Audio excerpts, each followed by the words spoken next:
오늘은 예수님께서 십자가 위에서 하신 7가지 말씀 중에 세 번째 시간으로 완전한 사람으로 사랑의 책임을 다하신 우리 구주 예수님에 대해서 살펴보도록 하겠습니다.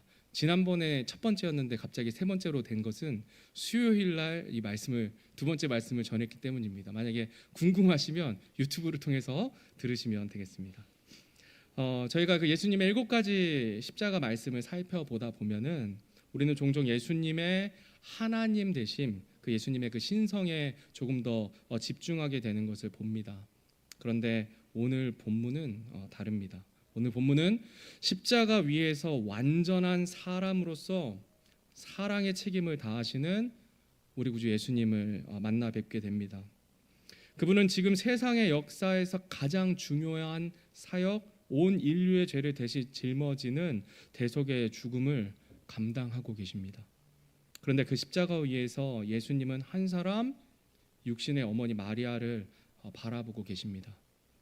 오늘 우리는 이 장면을 통해서 완전한 사람이자 완전한 아들의 본을 우리 예수님을 통해서 배울 수 있습니다.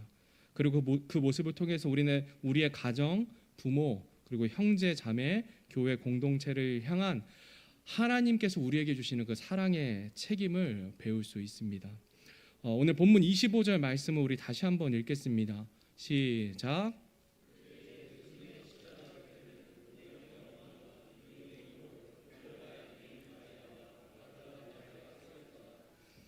아멘. 이 공간복음서의 기록을 맞춰보면은 십자가 곁에는 최소 4명의 여인이 있었다는 것을 우리가 알 수 있습니다. 예수님의 어머니 마리아, 그 예수님의 이모이자 마리아의 자매, 그리고 글로바의 아내 마리아, 그리고 막달라 마리아입니다. 즉 그 자리에는 마리아라는 이름을 가진 여인만 3명이나 서 있었습니다. 형제 제자들은 요한 말고는 모두가 도망을 갖고 돌아오지 않았지만 이 여인들은 끝까지 십자가 곁을 지키며 예수님 곁을 떠나지 않았습니다. 성경을 읽다 보면 신약에는 마리아라는 이름이 유독 자주 등장하는 것을 우리가 봅니다. 당시 유대 사회에서 가장 흔한 여성 이름 중에 하나였기 때문입니다. 역사가의 기록을 보면은 한 20%에서 30%가 다 마리아라는 이름을 가졌다고요. 굉장히 부르면은 다 뒤로 돌아봤겠죠. 굉장히 그렇는데 이 마리아라는 이 히브리어 이름은 미리암에서 나온 이름입니다. 모세의 누나 미리암의 이름과 동일합니다. 이 이름에는 여러 가지 의미가 있지만 일반적으로 슬픔의 바다, 쓰라림, 고통, 그리고 긍정적인 측면으로는 귀함, 사랑받는 자라는 의미도 함께 사용되어 있습니다. 즉 한쪽에는 고통, 다른 한쪽에는 귀함이라는 이중적인 뉘앙스를 가진 이름이었습니다. 당시 고난 속에 살던 유대 여성들에게 이 이름은 삶의 현실과 하나님께서 주시는 소망을 모두 담고 있었기 때문에 특별히 사랑받는 이름으로 많이 사용하는 이름이었다고 생각이 됩니다. 따라서 십자가 아래에는 3명의 마리아가 서 있었고 각기 다른 배경을 가진 여인들이었지만 모두가 사랑과 충성으로 우리 예수님 곁을 지킨 믿음의 여인들이었습니다. 그리고 성경은 이들의 이름을 각각 기록함으로써 그들의 충성과 헌신과 사랑을 우리에게 기억하도록 하고 있습니다. 가장 먼저 등장하는 여인은 예수님의 어머니 마리아입니다. 천사 가브리엘에게 예수님을 잉태할 것이라는 그 말씀을 받고 사람들에게 정말 죽을 위험에 있었음에도 불구하고 예수님을 낳습니다. 마국간에서 예수님을 낳고 이집트로 도망하면서까지 그분을 지키고 키워냈습니다. 그분의 어린 시절을 지켜보았고 가나의 혼인잔치에서 예수님의 첫 기적에도 함께 있었습니다. 이제는 십자가 아래까지 함께합니다. 우리 본문 25절 말씀은 이렇게 말합니다. 예수님의 십자가 곁에 서 있더라. 여기서 서 있었다라는 말은 그저 지나가다가 보았다라는 정도가 아닙니다. 그 자리를 떠나지 않고 버티면서 서 있었다라는 뜻입니다. 배 아파서 낳고 기른 사랑하는 아들이 피를 흘리며 죽어가는 그 자리에 여러분들 서 있을 수 있겠습니까? 어머니로서는 차마 보고 있을 수 없는 그 장면을 마리아는 끝까지 서서 지켜보고 있었습니다. 그리고 예수님은 그 어머니를 보시고 자신의 사랑하던 제자 요한에게 이렇게 맡기십니다. 우리 노란색 글씨만 읽겠는데 한번 넘겨주시면 감사하겠습니다. 제가 읽겠습니다. 예수님께서 이렇게 말씀하십니다. 여자여, 당신의 아들을 보소서. 그리고 요한에게 내 어머니를 보라, 이렇게 말씀하십니다. 이 장면은 단순히 부모님의 노후를 부양을 부탁하는 장면이 아닙니다. 육신의 가족에서 영적인 교회로 관계가 확장되는 순간입니다. 예수님의 어머니 마리아는 이제 요한의 어머니로 돌봄을 받게 되고 요한은 예수님의 가족으로 돌보는 영적 아들이 되는 순간입니다. 이 내용에 대해서는 조금 이따 좀 더 자세히 살펴보겠고요. 천주교의 마리아 숭배 사상 때문에 우리는 마리아에 대해서 이야기하는 것을 좀 꺼려하는 경향이 있는 것 같습니다. 그러나 예수님의 육신의 어머니 마리아에게서 끝까지 포기하지 않는 예수님을 향한 사랑과 고난의 자리까지 따라가는 그 믿음을 우리는 배울 수 있어야 하겠습니다. 그리고 두 번째 여인은 예수님의 이모이자 마리아의 자매가 등장합니다.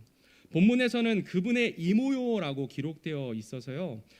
번역에는 약간 애매하게 그분의 이모가 글로바의 아내인 마리아처럼 보여지지 않습니까? 그러나 원어와 영문 킹제임스 다른 번역 성경을 보면 그분의 이모는 별도의 인물로 되어 있습니다. 그리고 병행 본문인 마태복음과 마가복음을 보면 예수님의 이모가 누구인지 우리는 짐작할 수 있습니다.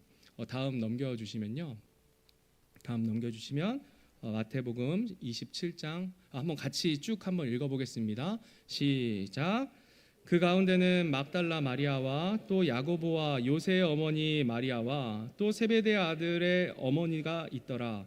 멀찍이 떨어져서 바라보는 여자들도 있었는데 그 가운데는 막달라 마리아와 또 작은 야고보와 요새의 어머니 마리아와 살로메가 있더라.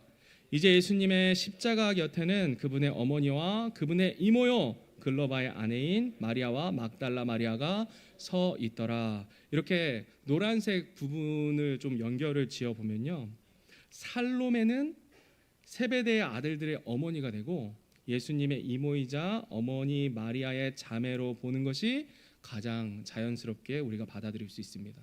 그렇다면 세베대의 아들들은 누구일까요? 마태복음 10장 2절 말씀을 보면요, 이제 12사도의 이름은 이러하니라. 첫째 베드로라 하는 시몬과 그의 형제 안드레와 세베대의 아들 야고보와 그의 형제 요한과 예수님의 12제자 중에 야고보와 요한이 세베대의 아들들입니다. 즉 예수님의 이모이자 살로메는 사도 야고보와 사도 요한의 어머니가 되는 것입니다. 그래서 족보를 좀 정리를 하면은 예수님의 어머니인 마리아와 살로메는 자매지간으로 살로메의 아들 야고보와 요한은 예수님의 사촌 동생이 되는 것이죠. 일반적으로 저희가 보면은 이모 쪽과 좀 친밀하게 지내지 않습니까? 그리고 이제 아들을 낳으면 소용이 없다라는 이유가 다 여기에 있는 것 같습니다. 아마도 요한은 어려서부터 예수님의 사랑을 받았던 것으로 유추해 볼 수가 있습니다. 따라서 사도 요한은 예수님과의 혈연적인 관계, 영적인 관계가 모두 있었던 제자입니다. 이것이 요한이 복음서에서 주께서 사랑하시던 제자로 자주 등장하는 이유를 더 자연스럽게 설명해 줍니다. 살로메는 또 다른 장면에도 등장합니다. 마태복음 20장에서 세베대의 아들들의 어머니가 그의 아들들을 데리고 와서 절하면서 무엇을 구합니다. 예수님께 자기의 아들 둘을 주의 나라에서 하나는 주의 오른편에 하나는 왼편에 앉게 해달라고 부탁했던 어머니가 바로 이 살로메입니다. 한때는 높은 자리와 영광을 구했던 어머니, 그것도 이제 가족 찬스를 써가지고 예수님께 가가지고 그렇게 구했죠. 근데 지금은 십자가 아래까지 따라온 예수님의 제자가 됩니다. 예수님의 이모 살로메를 통해서도 우리는 교훈을 받을 수 있습니다. 처음에는 동기가 불순할 수 있지만, 그리고 욕심이 앞설 수 있지만 주님을 따르다 보면은 결국 십자가 앞으로 오게 된다는 사실입니다. 세 번째 여인은 글로바의 아내인 마리아가 등장합니다. 초대교회 이제 역사가 그 유세비우스라는 사람이 쓴 기록에 따르면은 글로바는 예수님의 육신의 아버지인 요셉의 형제였다라고 기록을 하고 있습니다. 그렇다면 글로바의 아내 마리아는 예수님 입장에서 보면은 큰 아버지의 아내, 숙모뻘 되는 사람일 수도 있습니다. 근데 이것은 뭐 정확한 것은 아닙니다. 이 여인은 크게 드러나지 않았지만 십자가 곁에까지 따라온 가족이자 제자로 볼 수 있습니다. 또 어떤 학자들은 누가복음 24장에 등장하는 엠마오로 가던 두 제자 중에 한 명의 이름이 글로바였습니다. 그래서 그 아내가 바로 이 글로바의 아내 마리아일 수 있다라고 보기도 합니다. 마지막으로 예수님은 곁을 지켰던 여인은 우리가 너무나 잘 아는 막달라 마리아입니다.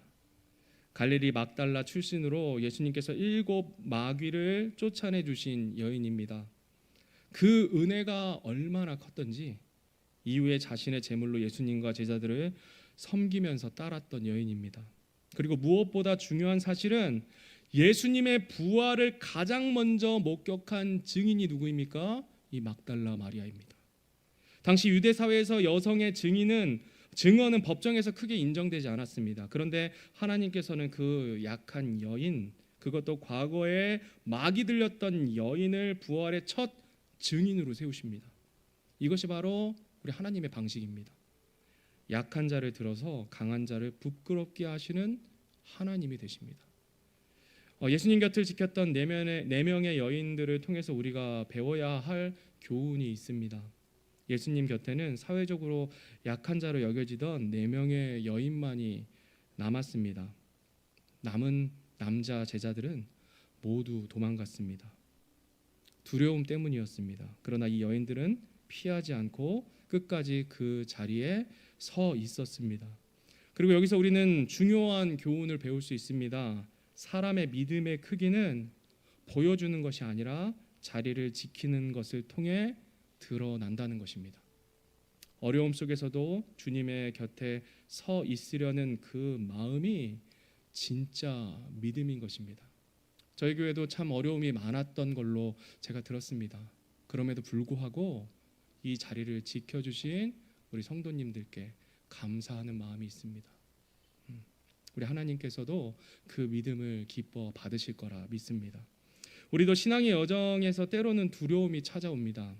때로는 이해되지 않는 일이 있고 때로는 흔들릴 수도 있습니다. 그러나 이 4명의 여인처럼 주님 오시는 그날까지 예수님 곁을 떠나지 않는 사람, 교회를 떠나지 않는 사람, 십자가 곁에서 끝까지 주님을 바라보는 사람이 되기를 간절히 바랍니다.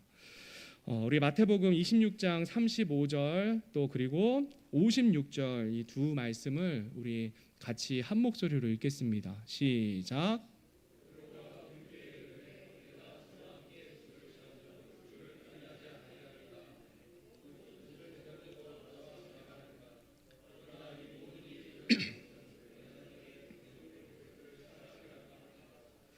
이에 모든 제자들이 그분을 버리고 도망하니라.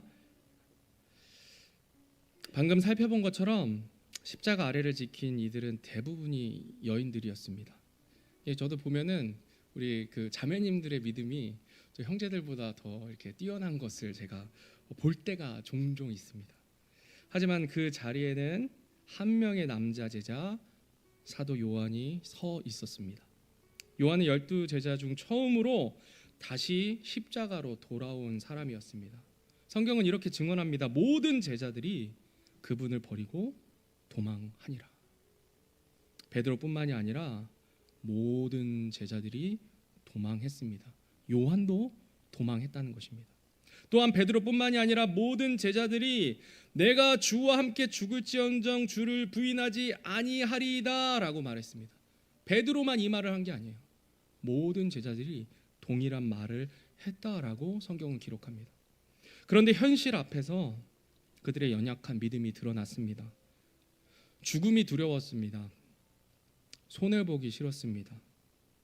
자신이 위험에 처할까 봐 두려워서, 사람들의 시선이 두려워서 그들은 모두 예수님을 버립니다.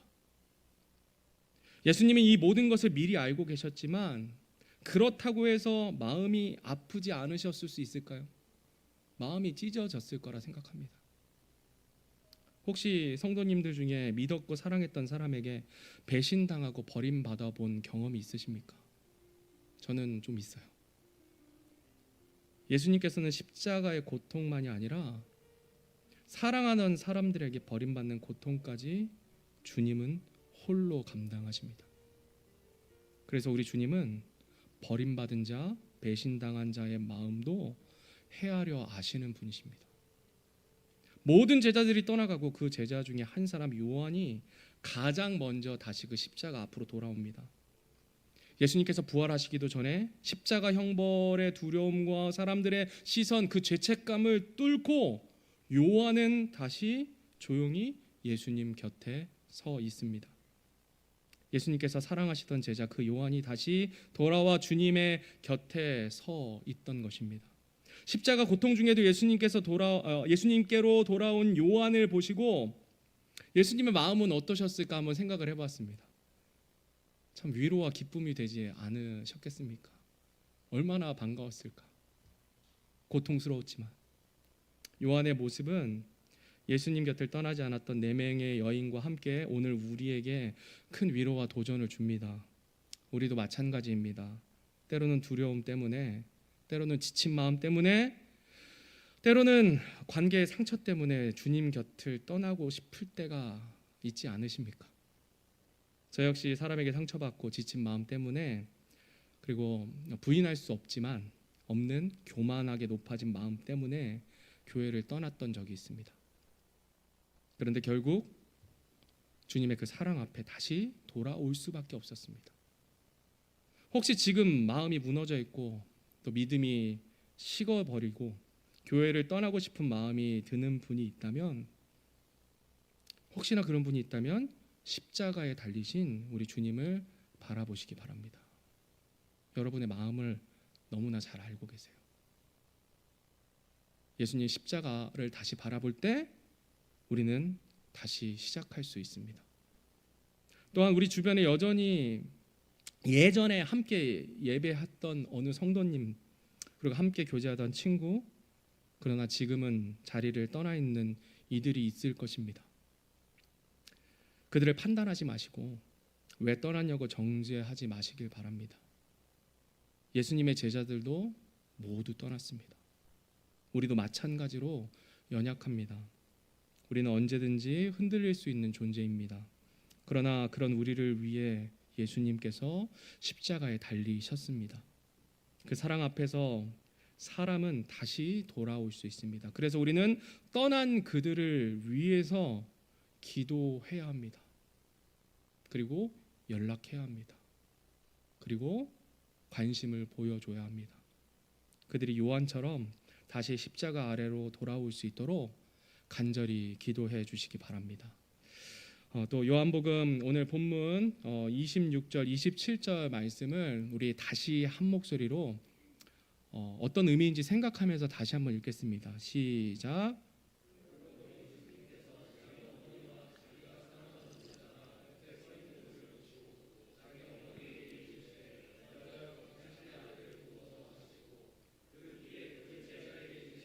내 어머니를 보라 하시니 그때부터 그 제자가 그녀를 자기 집으로 모시니라. 아멘. 요한이 십자가 아래로 다시 돌아왔다는 그 사실 그 자체로도 예수님께는 큰 위로가 되었겠지만, 오늘 본문에서는 더 놀라운 장면으로 이어집니다. 예수님의 마지막 순간 예수님은 어머니 마리아를 요한에게 맡기십니다. 왜 예수님이 그 많은 사람들 중 예수님의 가족들이 있었거든요. 근데 왜 요한에게 어머니를 맡기셨을까요?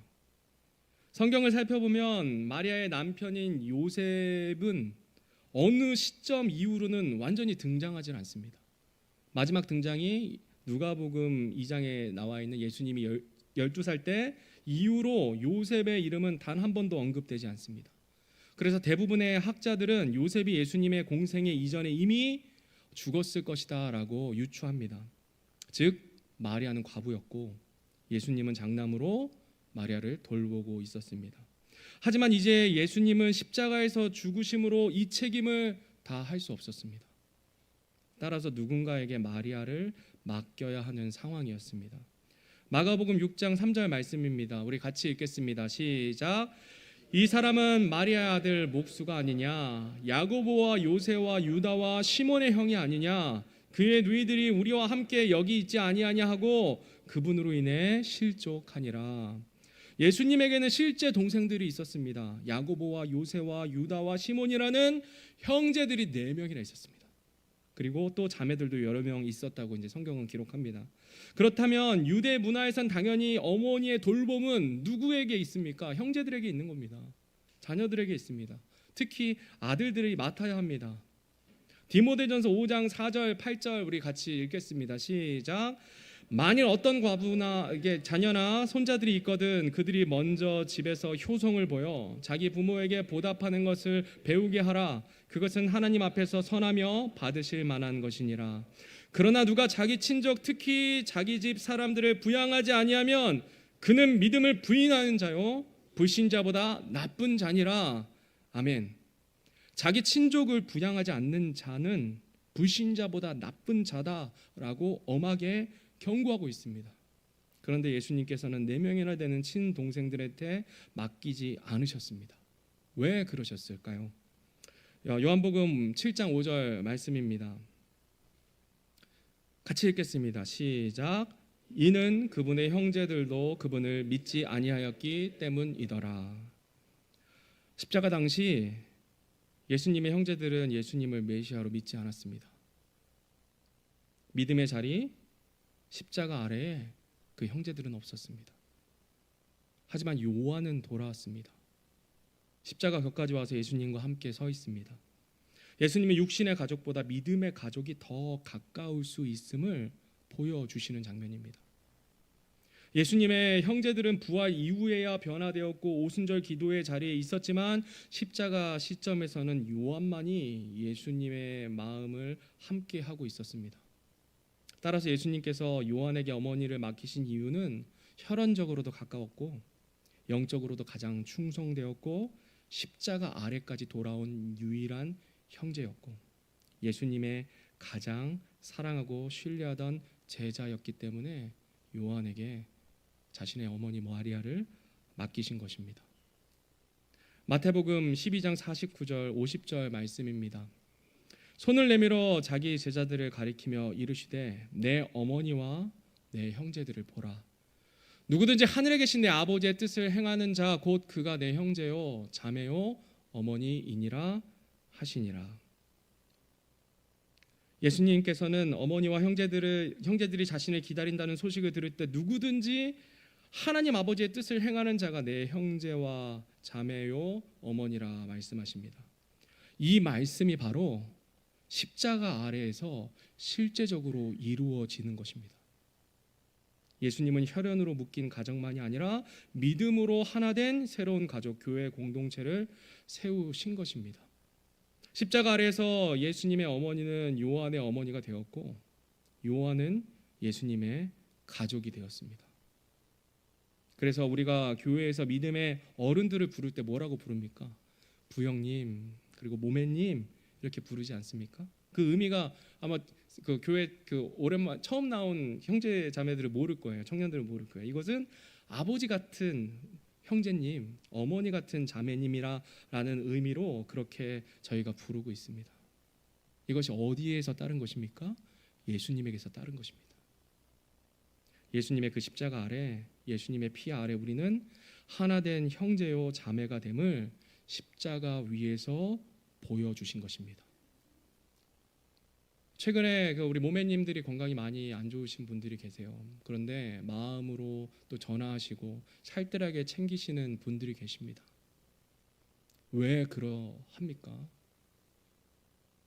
예수님의 그 마음이 우리에게 있기 때문입니다. 우리도 예수님을 본받아서 이렇게 해야 할 책임과 의무가 사랑이 우리에게 있다는 것입니다. 오늘 본문 26절 말씀 제가 다시 한번 읽겠습니다. 그러므로 예수님께서 자기 어머니와 자기가 사랑하던 제자가 곁에 서 있는 것을 보시고 자기 어머니에게 이르시되 여자여 당신의 아들을 보소서 하시고 그리고 이어서 요한복음 2장 4절에 예수님께서 그녀에게 이르시되 여자여 내가 당신과 무슨 상관이 있나이까? 내 때가 아직 이르지 아니하였나이다 하시거늘. 사복음서 기록을 보면 예수님께서는 단 한 번도 마리아를 어머니라고 부르지 않으셨습니다. 항상 여자여라고 부르십니다. 이 표현이 한국어 어감상으로는 조금 차갑게 느껴지고 약간 버릇없게 느껴질 수 있지만 당시 헬라 문화에서는 전혀 무례한 말이 아니었습니다. 당시의 의미로는 부인, 여사님 혹은 귀한 여인과 같은 존중의 마음이 담긴 표현이었습니다.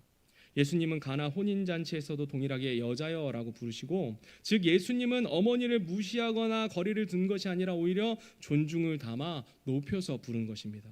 근데 그렇다면 왜 예수님은 공생의 기간 동안에 마리아를 어머니라고 부르지 않았을까요? 어머니라고 불러도 상관이 없는데 왜 어머니라고 부르지 않으셨을까요? 좀 생각을 해봤을 때 그 이유는 충분히 좀 짐작을 할 수 있는 것 같았습니다.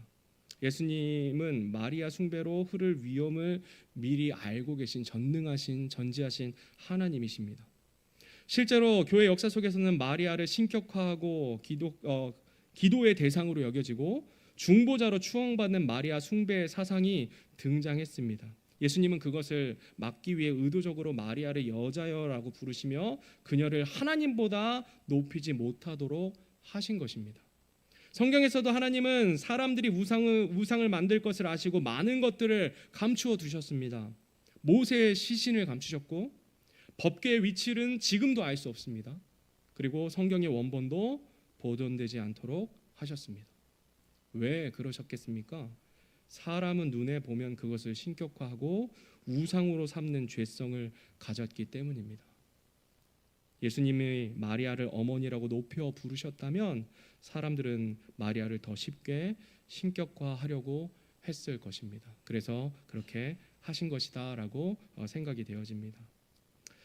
끝으로 출애굽기 골로새서 그리고 말씀을 또 함께 읽겠습니다. 출애굽기 20장 12절 그리고 골로새서 3장 20절 말씀인데요. 우리 같이 한 목소리로 읽겠습니다. 시작.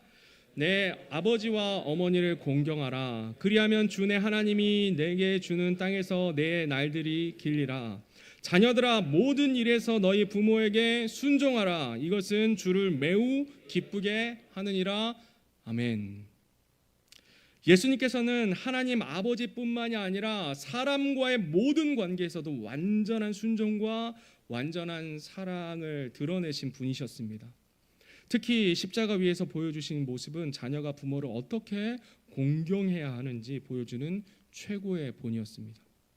예수님은 지금 세상 모든 사람의 영원한 생명을 위한 구속 사역의 한 복판의 고통 중에 계십니다. 인류 역사상 가장 거룩하고 가장 중요한 순간입니다. 그런데 그 순간에도 가장 중요한 일을 하시는 순간에도 예수님 무엇을 생각하십니까? 어머니 마리아를 생각하십니다. 그리고 자신이 더 이상 돌보지 못했기 때문에 가장 믿음직한 제자 요한에게 어머니를 부탁하십니다. 여기서 우리는 너무나 분명한 중요한 원리를 배울 수 있습니다. 첫 번째 원리는 부모 공경은 단순한 순종이 아니라 사랑과 존경의 태도라는 것입니다. 다섯 번째 계명은 어린 자녀들에게만 주어지는 말씀이 아닙니다. 성인이 되고 각자의 삶을 살아가더라도 부모를 향한 사랑과 관심, 책임은 사라지지 않는다는 것입니다. 예수님도 공생의 사역을 시작하신 후에는 육신의 부모에게 순종해야 하는 그 단계는 끝났지만 공경해야 하는 책임은 끝나지 않았습니다. 그래서 십자가 위에서도 예수님은 어머니를 잊지 않으셨던 것입니다. 두 번째 원리는 그 어떤 사역 중에도 어떤 중요한 일도 가족을 돌보는 책임을 대신할 수 없다는 것입니다. 예수님은 지금 하나님 아버지의 공의를 만족시키는 대속의 죽음이라는 가장 위대한 사역을 하고 계십니다. 가장 중요한 사역을 하고 계십니다. 그러나 그 순간에도 가족을 향한 책임은 결코 무시하지 않으셨습니다. 저는 이 말씀을 준비하면서 한동안 이 말씀을 쓰지를 못했습니다. 제 자신이 너무 부끄러웠기 때문입니다. 목회를 한다고, 사역을 한다고 부모님에게 그리고 아내와 자녀들에게 충분히 마음을 쓰지 못했던 제 모습이 이 말씀 앞에 비춰졌습니다. 아내에게 자녀들의 양육을 떠넘겼던 제 자신을 이 말씀을 통해 보았습니다. 바쁘고 피곤하다는 핑계로 부모님을 찾아뵙지 못한 불효자인 저를 보게 되었습니다. 또 가끔은 이런 걱정도 듭니다. 편찮으신 우리 부형님 모매님들을 보면서 제가 외동아들인데 우리 부모님 늙어 가시는데 주님 부르시는 사역의 현장에서 우리 부모님을 내가 돌보지 못하면 어떻게 하나. 주님께서 책임져 달라고 기도하면서도 마음 한편이 무거워질 때가 있습니다. 사역을 하는 중에 하나님 어디로 부르시든 제가 가야 하는데 가정을 돌본다는 것이 쉽지 않다는 것은 너무나 잘 압니다. 그러나 예수님께서는 십자가 위에서 우리가 따라야 할 본을 보여주셨습니다. 그 예수님 바라보면 제가 핑계할 수가 없습니다. 성도 여러분, 여러분들은 어떠하십니까? 바쁘다는 이유로 부모님에게 연락 못 드린 지 오래되진 않으셨습니까? 마지막으로 찾아뵈었던 날이 언제인지 기억하십니까? 아내와 남편, 자녀들과 함께 따뜻한 시간을 가졌던 적은 언제이십니까? 아내와 충분하게 대화를 나누고 계십니까? 서로 바쁘다는 핑계로 함께하는 시간을 미루고 있지는 않으십니까? 예수님의 십자가는 우리가 잊고 지냈던 사랑의 책임을 다시 깨닫게 하는 자리입니다. 예수님 십자가 위에서 온 인류의 구원을 이루시는 그 순간에서도 어머니를 공경하는 완전한 사람의 모습을 보여주셨습니다. 그분의 본을 따라 우리도 부모님을 또 가정을 그리고 하나님께서 맡기신 사람들을 사랑과 책임으로 돌보는 우리 모두가 되기를 바랍니다. 예수님 십자가 사랑의 본을 본받아 우리 각자의 가정들이 예수님 안에서 새롭게 세워지기를 간절히 바랍니다. 오늘 말씀을 맺겠습니다. 사랑하는 성도 여러분, 오늘 우리는 십자가 아래에서 하신 예수님의 세 번째 말씀을 살펴보면서 예수님이 어떤 분이신지 다시금 살펴보았습니다. 그분은 온 인류의 구원을 이루시는 하나님의 아들이시면서도 동시에 어머니를 잊지 않으시는 완전한 사람, 사랑의 책임을 끝까지 감당하신 분이셨습니다. 또한 십자가 곁을 지킨 4명의 여인처럼 두려움이 있어도 낙심되는 순간에도 주님께 나아오는 우리 믿음과 태도가 필요합니다. 요한처럼 다시 십자가 아래로 돌아오는 용기도 우리에게 필요합니다. 그리고 예수님처럼 가족을 돌보고 서로를 돌보는 사랑의 책임을 회복해야 합니다. 오늘 예배를 드리는 우리 모두가 예수님을 본받아 부모님을 공경하고 가정을 세우고 교회 공동체 안에서도 서로를 돌보는 사랑이 넘치는 우리 모두가 되기를 간절히 소망합니다. 오늘 말씀 생각하시면서 우리 다 같이 일어나셔서 찬송가 404장